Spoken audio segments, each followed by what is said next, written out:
Le spectacle se mérite. Gravir le piton de la Fournaise, c'est 12,3 km, 500 mètres de dénivelé dans les scories. Ce groupe de randonneurs a décidé de relever le défi en compagnie de deux guides, Vincent et Benoît. Par la piste forestière jusqu'au pas de Bellecombe.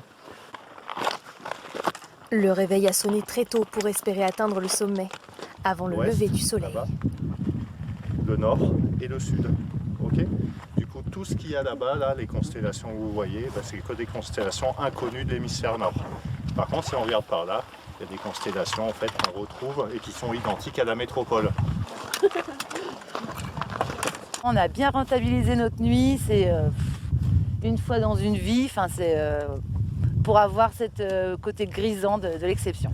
Après plus de 2 heures d'ascension, l'horizon commence à dessiner les ombres.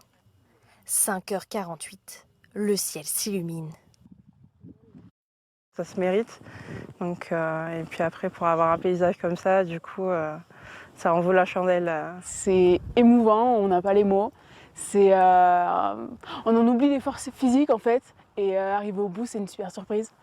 On se sent impressionné. Surtout là, avec cette météo-là, on en prend plein les yeux, parce que là, on a vraiment une vue jusqu'à la mer, les pentes, on a le cratère complètement dégagé. On a quand même une vue de fou, quoi.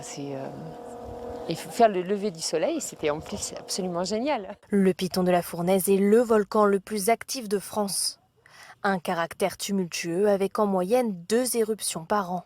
Ça représente le tempérament de chaque Réunionnais, je dirais, avec un peu impulsif de temps en temps, mais qui est très calme et qui peut être impulsif de temps en temps, c'est ça. Sa valeur universelle est considérée comme exceptionnelle, raison pour laquelle le volcan est classé depuis 2010 au patrimoine mondial de l'UNESCO.